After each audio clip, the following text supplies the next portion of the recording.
Hello mga bossing mga madam, shout out sa buong mundo. Good morning dyan sa inyo sa Luzon, Visayas, Mindanao, Philippines.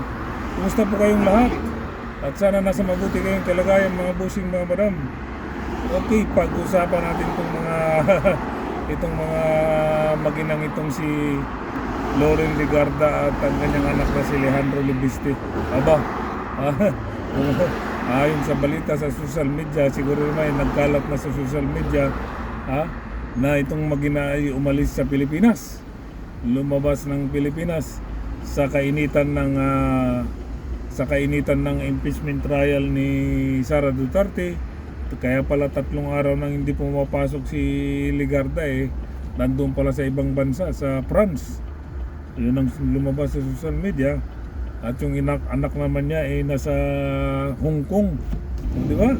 So paano yan? Leandro, masyado kang mayroon kang subuhi na galing sa NBI, subuhi na galing sa NBI dahil yung ginawa mong tanim tanim pokpok. Pero mo magtanim ka ng babae kay executive secretary na si Ralph Preto para lang siraan mo si Ralph Preto. Buti na lang naagapan ka agad. Naagapan ka agad, nahuli yung promotor na kung sino mo yung lalaking kumuha ng mga babae para lang siraan si Ralph Preto, si executive secretary. Little president yan ito sila. Tapos kumanta yung manager. Kumanta yung manager. Ang kinanta niya si Jing Paras, dating congressman sa Bisaya. I don't know where is the place in the Bisaya, but for sure is in the place in the Bisaya. Yun ang lugar niya. Kumanta yung manager ng manager ng Pukpok,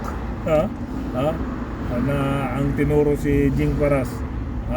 Siya yung mastermind sa mga plano na siraan si Ralph Preto.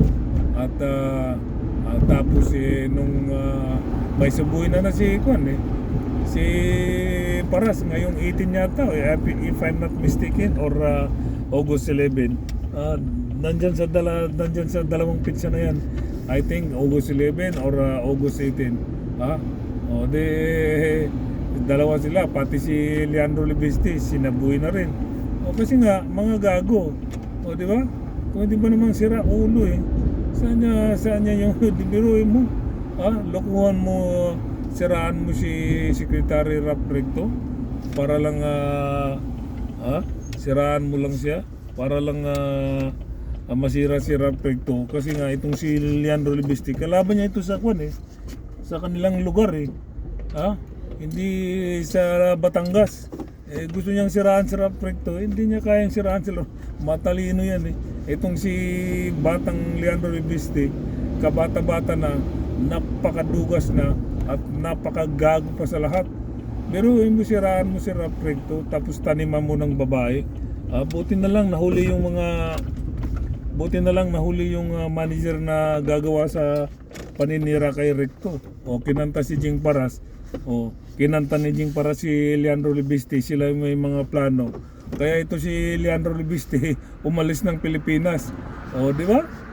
Ibig sabihin talaga na may talagang guilty talaga itong maginang ito. Umalis din ang nanay niya na wala man lang paalam sa Senado. Natural, di ba? Yari sila itong maginang na ito, magpaliwanag kayo sa taong bayan. Sasabihin niyo, bakit hindi makasilag? Ba't ka nakikialam dyan sa hindi ka namang, ba't hindi ako makikialam? Mayroon kaming karapatan na makialam sa inyo, pinapasahuran mo namin kayo di ba?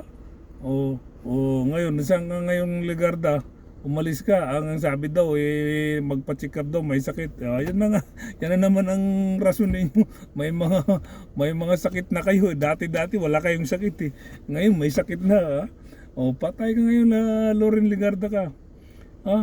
Kakampihan mo pa yung anak mo, isang mandurugas at hindi lang manduruga, kumbaga sa ano bang isa pang term sa mandurugas sa kwan sa Tagalog, mangluloko. Niloko mo ang tao, ang buong Pilipino sa buong Pilipinas na kumuha ka ng franchise, kumuha ka ng franchise para sa buong Pilipinas, yung kinuha mo pang franchise, buong Pilipinas pa, ikaw pala, hindi sila pwedeng magtayo ng mga businessman ng franchise na solar system kung hindi dadaan sa iyo. Ganong kakalupit na Leandro Libiste at ang nanay nito. Ngayon, pinasibuhay na kayo ng ni Boying Rimulya ng Ombudsman, magpapaliwanag kayo. Preliminary yan, preliminary. Hindi basta-basta si Bukan yan. After nang magpaliwanag kayo ng 10 days, kung hindi satisfied ang ombudsman sa inyo, di ipapasa ngayon yan sa Korte Suprema. Pag ang susunod niyan, subuhay na, warrant of arrest na. Kaya kayo umalis. Di ba mga busing mga madam? Kaya umalis yung mag-ina na yan. Kasi itong si Leandro Libiste, karma na sa kanya. Mangluloko tong batang ito, kabatang-bata pa eh. Tingnan mo naman itsura ni Libiste. Parang talagang hindi makapagkatiwalaan, demonyo talaga, di ba mga boy? Ngayon tumakas, kabatang-bata pa eh, madugas, ano pa tong tawag, ano pa ba sa Tagalog yung madugas? Ano to? Marunong, saka kalukuhan, yung mga ganun naman, di ba? So ngayon, wala yung mag-ina, umalis kasi tad-tad sila ng kaso, di ba? Kay Libiste, yung anak niya, ang kaso niya, mag-ina, ang kaso nila, Graff and Flander. Ito naman si Leandro Libiste, kapag ka napatunayan na siya talaga ang nanira o nagtanim pokpok doon kay Ralph Recto, ang ating little president na si Executive Ralph Recto, kapag ka napatunayan na totoong nagtanim pokpok sila kay Rapricto, siraan si Rapricto, lagpas ng 3 babae yon. So ang mangyayari, magiging kwan siya, human, tawag nito yung nagbinta ng mga babae, mga pokpok, may tawag yun, human violation ng kaso nito, di ba? Human rights.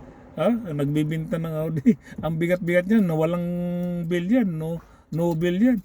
Kaya tumakas to si Leandro Libiste, mga busing mga madam, kasama ang ina. Hindi ko sinabing, mali yung term kong tumakas. Kaya umalis si Leandro Libiste at kasama niyang ina para umiiwas muna sa mga investigasyon. Di ba mga busing mga madam? Okay, hanggang dito na lang po mga busing mga madam.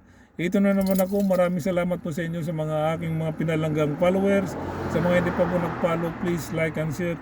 Follow naman po mga busing mga banam at mag-comment kayo at aking babasahan. Sa mga didilis dyan, ito na naman ako lagi kong tatandaan ninyo mga didilis.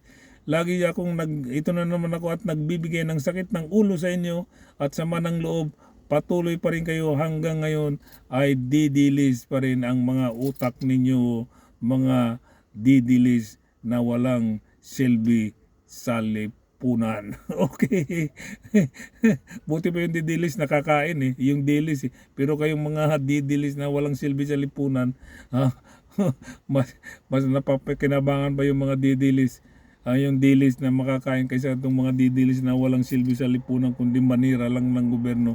Okay mga busing mga madam, bye bye, peace.